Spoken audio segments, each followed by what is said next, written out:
Imagine America a long time ago. Not all that long ago, really, just before your grandparents were born. But it was a very different place. Imagine a world where the color of your skin decided where you could go to school, where you could drink water, and even where you could sit on a bus. This was called segregation, and it wasn't fair. Black people and white people were kept apart by unfair laws. In many towns, black children had to go to different schools than white children, and these schools often didn't have the same books or supplies. Imagine trying to learn when your school doesn't have enough pencils or paper.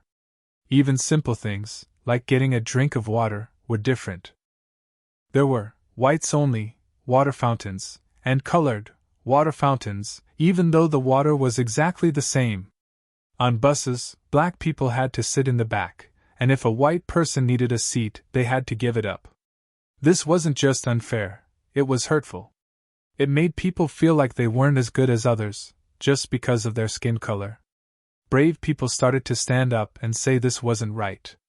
They wanted everyone to be treated equally, no matter what color their skin was. They began to fight for civil rights, which meant the rights that everyone should have, like the right to vote and the right to go to any school they wanted. This is the story of how they did it, and how President Kennedy helped them make things better. Now, let's talk about President Kennedy. He was a young, popular president, and everyone liked him. He wanted to do good things for the country, but he also knew being president was like walking a tightrope. He had to make sure everyone was happy, or at least not too unhappy, so he could get re-elected and keep doing his job. Civil rights were tricky for him. He knew segregation was wrong deep down. He believed everyone should have a fair chance. But a lot of people in the South, where it was very common, didn't agree. These people voted, and Kennedy needed their votes to stay in office. His advisors kept telling him, "Mr. President, if you push too hard on civil rights, you'll lose the South. They won't vote for you anymore." And losing the South meant losing the next election. So, Kennedy was stuck. He wanted to help, but he was afraid of making things worse, both for himself and for the country. He worried about keeping the country together. He worried about what people would think. He worried about the next election. It was a lot of pressure on one person. He started cautiously, making small changes, hoping things would get better slowly. But some people, like Martin Luther King Jr., believed that slow wasn't good enough. They wanted change, and they wanted it now. One day, President Kennedy invited Martin Luther King Jr. to the White House. It was a very important meeting. Kennedy knew King was a powerful speaker and a leader that many people listened to. He hoped to understand King's point of view better. The meeting room was quiet as they sat down. Kennedy started by saying he understood the problems, but he needed to be careful. King listened patiently, then began to speak. He explained how segregation was hurting black people every single day. He talked about the schools, the buses, the water fountains, all the ways black people were treated unfairly. "Mr. President," King said, his voice calm but strong, "this isn't just about politics. This is about what's right and wrong. We can't wait any longer. Every day that goes by, people are suffering." He told Kennedy stories about children being turned away from schools, about families being harassed, about people being hurt just because of the color of their skin. He explained that these weren't just stories, they were real lives. Kennedy listened carefully. He could see the passion in King's eyes. He began to understand that this wasn't just about votes. It was about people. It was about fairness. King's words started to change Kennedy's mind. He began to see that maybe, just maybe, doing what was right was more important than winning an election. The meeting ended with Kennedy promising to think hard about what King had said. He knew he had a big decision to make. While Kennedy was thinking, something called the Freedom Rides started happening. Brave young people, both black and white, decided to ride buses together through the South. They wanted to show that segregation on buses was wrong and against the law. But it was very dangerous. When the buses arrived in some towns, angry mobs were waiting. They threw rocks at the buses, smashed windows, and even set the buses on fire.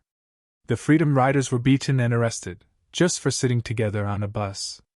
News of the violence spread quickly. People all over the country were shocked and angry.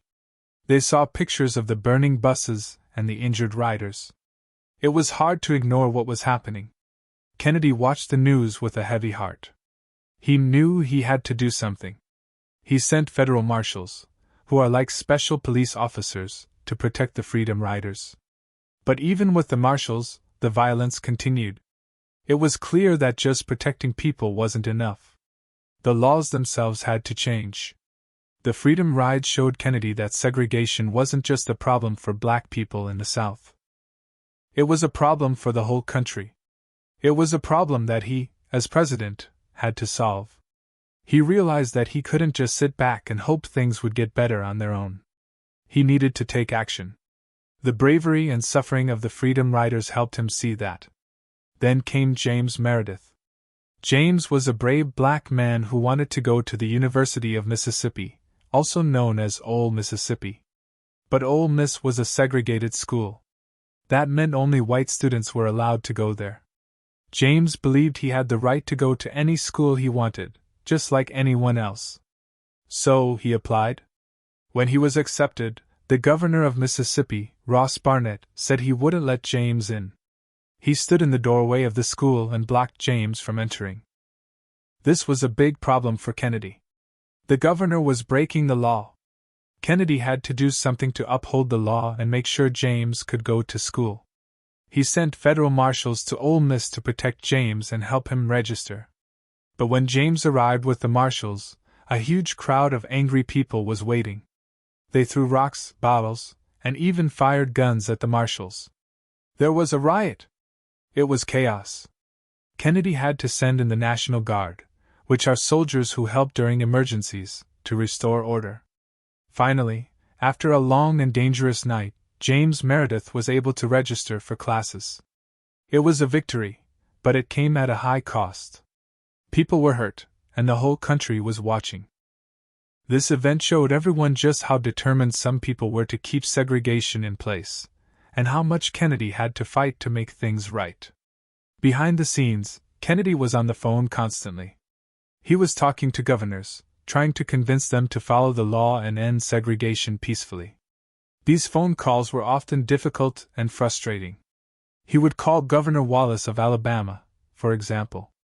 Wallace was a strong supporter of segregation and didn't want to change anything. Kennedy would try to explain that segregation was wrong and that it was hurting the country, but Wallace wouldn't listen. He would argue that states had the right to make their own laws, even if those laws were unfair. Sometimes, the conversations would get heated. Kennedy would try to be patient, but it was hard when he knew people were suffering because of these unfair laws. He would remind the governors that they had a responsibility to protect all their citizens, not just the white ones. Other times, the governors would pretend to agree with Kennedy, but then they wouldn't do anything. They would make promises they didn't keep. It was like talking to a brick wall. These phone calls showed Kennedy just how difficult it was going to be to change things. He was dealing with people who were deeply committed to segregation and who weren't willing to give up easily. But he knew he couldn't give up either. He had to keep trying, even when it seemed impossible. These conversations were a constant reminder of the challenges ahead. Meanwhile, in Birmingham, Alabama, things were getting worse. Martin Luther King Jr. and other activists organized peaceful protests against segregation. They marched, sang songs, and prayed. But the police, led by a man named Bull Connor, responded with violence. Connor ordered his officers to use fire hoses and attack dogs on the protesters, even the children. The fire hoses were so powerful they could knock people off their feet. The dogs were scary and bit people. Newspapers and television stations around the world showed pictures of the violence in Birmingham. People were horrified. They saw children being sprayed with water and bitten by dogs. It was impossible to ignore the injustice any longer. These images had a huge impact on Kennedy. He saw that segregation wasn't just about unfair laws. It was about violence and cruelty. He realized that he couldn't wait any longer to act. The events in Birmingham created a turning point. more and more Americans started to support civil rights. They demanded that Kennedy do something to stop the violence and end segregation. The pressure on Kennedy was growing stronger every day. He knew he had to make a choice. He could no longer stay on the sidelines. He had to take a stand. The images from Birmingham forced him to face the reality of segregation and commit to fighting for change. On June 11, 1963, President Kennedy went on television to speak to the nation. He knew this was a very important speech. He had to tell people what he believed and what he was going to do about civil rights. He started by saying that segregation was wrong. He said it was against everything that America stood for. He reminded people that the United States was founded on the idea that all men are created equal. Then, he announced that he would be asking Congress to pass a new law, a Civil Rights Act. This law would make segregation illegal in public places, like restaurants and hotels. It would also protect the right to vote for all Americans. "We are confronted primarily with a moral issue," Kennedy said. "It is as old as the scriptures and is as clear as the American Constitution." He said that the country could not be strong if some of its citizens were being denied their basic rights. The speech was powerful and moving. Many people were inspired by Kennedy's words. They felt like he was finally taking a strong stand for what was right. But others were angry. They didn't want segregation to end. They thought Kennedy was going too far.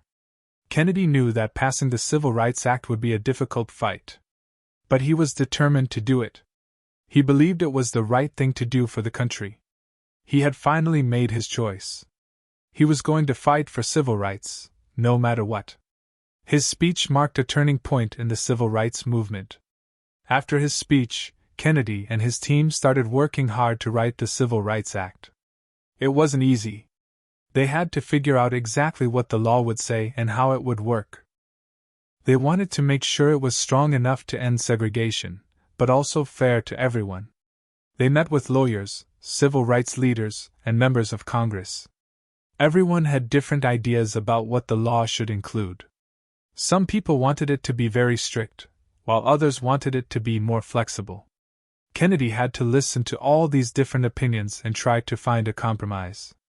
He wanted to create a law that everyone could support, or at least agree to. It was like putting together a puzzle with many different pieces. One of the biggest challenges was figuring out how to protect voting rights. In some southern states, black people were prevented from voting through unfair tests and other tricks. Kennedy wanted to make sure that everyone had the right to vote, no matter what their race was.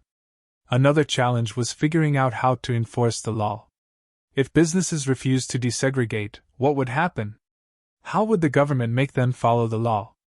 Kennedy and his team worked tirelessly, day and night, to answer these questions and create a strong and effective Civil Rights Act. They knew that the future of the country depended on it. The drafting process was a complex and delicate balancing act. Once the Civil Rights Act was written, it had to go to Congress. Congress is a group of people who are elected to make laws for the country. But many members of Congress, especially those from the South, didn't want the Civil Rights Act to pass. These senators and representatives used every trick they could think of to try to block the bill. They gave long speeches that lasted for hours, called filibusters, to delay the vote. They proposed changes to the bill that would make it weaker. They tried to convince other members of Congress to vote against it. The debates in Congress were tense and emotional. Supporters of the bill argued that it was the right thing to do, that it was time to end segregation and give everyone equal rights. Opponents argued that the bill was unconstitutional, that it would take away states' rights, and that it would lead to chaos and disorder. Kennedy and his team worked tirelessly to persuade members of Congress to support the bill. They met with them individually, explained the importance of the bill, and tried to answer their concerns. They also worked with civil rights groups to organize rallies and demonstrations to show public support for the bill. It was a tough fight, but Kennedy was determined to win. He knew that the future of the Civil Rights Act, and the future of the country, depended on it. The battle in Congress was a crucial test of his leadership. Throughout this difficult time, Kennedy continued to meet with civil rights leaders. He knew he needed their advice and support to get the Civil Rights Act passed. One important meeting was with Roy Wilkins, who led the NAACP, a very important civil rights organization. Wilkins and other leaders explained to Kennedy what was happening on the ground. They told him about the struggles people were facing every day, the discrimination they were experiencing, and the violence they were enduring. They emphasized the importance of having a strong Civil Rights Act that would truly make a difference in people's lives. They also gave Kennedy advice on how to deal with the opposition in Congress. They suggested strategies for persuading undecided members to support the bill and for countering the arguments of those who were against it. Kennedy listened carefully to everything they said. He valued their experience and their wisdom. He knew that they were the experts on civil rights, and he trusted their judgment. These meetings were crucial for Kennedy. They helped him stay focused on the goal of passing the Civil Rights Act, and they gave him the strength and determination to keep fighting, even when things got tough. The civil rights leaders provided valuable insight and guidance. They were partners in this important struggle. Kennedy's willingness to listen to them was a key to his success. To show how much support there was for civil rights, a huge march was planned in Washington, D.C. It was called the March on Washington for Jobs and Freedom. People came from all over the country to participate. On August 28, 1963, more than 250,000 people gathered in front of the Lincoln Memorial. They were black and white, young and old. They came to show their support for civil rights and to demand that Congress pass the Civil Rights Act. Many famous people spoke at the march, including Martin Luther King Jr. His speech, "I Have a Dream," is one of the most famous speeches in American history. He talked about his dream of a day when people would be judged by the content of their character, not by the color of their skin. The March on Washington was a powerful demonstration of the widespread support for civil rights. It showed Congress that the American people wanted change. It put even more pressure on them to pass the Civil Rights Act. Kennedy watched the march on television. He was impressed by the size and the spirit of the crowd. He knew that the march had made a big difference. It had shown the world that the fight for civil rights was not just a fight for black people, it was a fight for all Americans. The march was a turning point in the struggle for equality. It strengthened Kennedy's resolve to get the Civil Rights Act passed. Just a few months after the March on Washington, tragedy struck. President Kennedy was assassinated in Dallas, Texas. The whole country was shocked and saddened. It was a very difficult time. People wondered what would happen to the Civil Rights Act. Would it still pass without Kennedy to fight for it? Many feared that it would be forgotten. The civil rights leaders were devastated. They had lost a friend and an ally. They worried that all their hard work would be for nothing. But Lyndon B. Johnson, who became president after Kennedy's death, vowed to continue Kennedy's fight. He believed that passing the Civil Rights Act was the best way to honor Kennedy's memory. Johnson was a skilled politician. He knew how to get things done in Congress. He used all his power and influence to push the Civil Rights Act forward. He reminded members of Congress that Kennedy had wanted this bill to pass, and that it was their duty to fulfill his legacy. The assassination of Kennedy was a terrible loss, but it also created a new sense of urgency. People realized that time was running out and that they had to act quickly to achieve equality. The nation was in mourning, but the fight for civil rights continued, stronger than ever. The memory of Kennedy fueled the movement. Lyndon B. Johnson, or LBJ as people called him, was a different kind of president than Kennedy. He was from Texas, and he knew how to work with people in Congress, even those who didn't agree with him. He was determined to get the Civil Rights Act passed, and he wasn't going to let anything stop him. LBJ told Congress that passing the Civil Rights Act was what Kennedy would have wanted. He said it was the best way to honor Kennedy's memory and to show the world that America was committed to equality. He met with members of Congress, one by one, and tried to convince them to support the bill. He used all his skills of persuasion to get them on board. He reminded them of the importance of civil rights and the need to end segregation. He also worked with civil rights leaders to keep the pressure on Congress. He knew that it was important for people to keep speaking out and demanding change.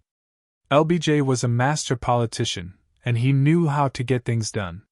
He was able to build a coalition of support for the Civil Rights Act, bringing together Democrats and Republicans, liberals and conservatives.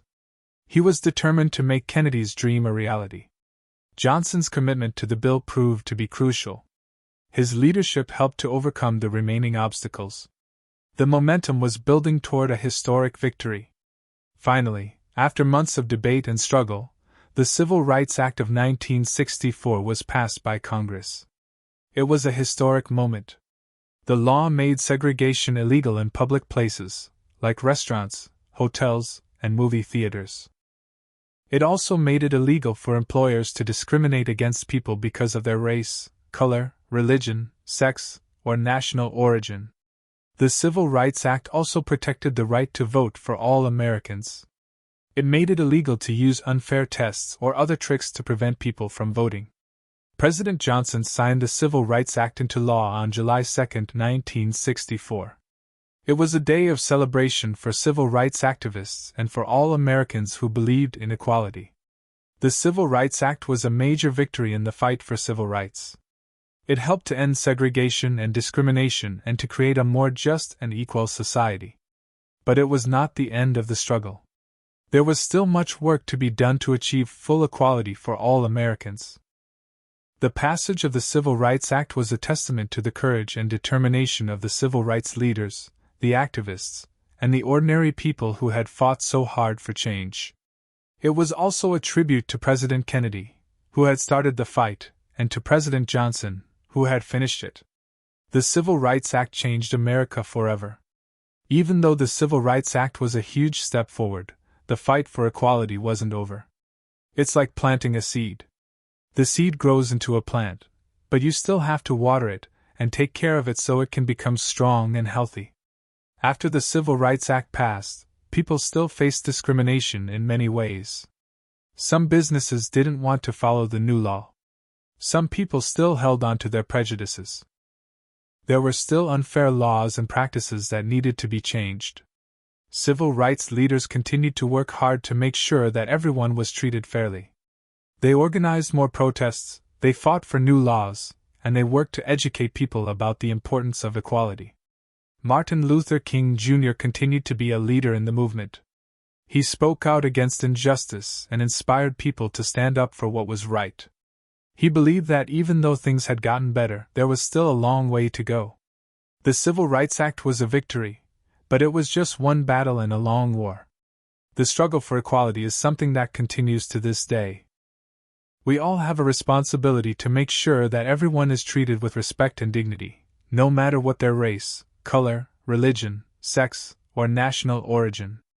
The fight continues even now. So, what can we learn from this story? We can learn that even though things might seem hard, it's important to stand up for what's right. We can learn that one person can make a big difference. President Kennedy may have been worried about votes, but he listened to the people who were suffering. He saw the injustice and decided to do something about it. He wasn't perfect, but he tried to make things better. We can also learn about the importance of working together. The Civil Rights Act wasn't just the result of Kennedy's actions. It was the result of many people working together, civil rights leaders, activists, members of Congress, and ordinary citizens. They all played a part in making history. And even though the Civil Rights Act was passed a long time ago, the fight for equality is still important today. We need to remember the lessons of the past and continue to work towards a future where everyone is treated with fairness and respect. Think about what you can do to make your school, your community, and your world a better place. Stand up for what's right, work together with others, and never give up on the dream of equality. Kennedy's legacy lives on in our continued efforts to create a more just world for everyone. We all have a role to play.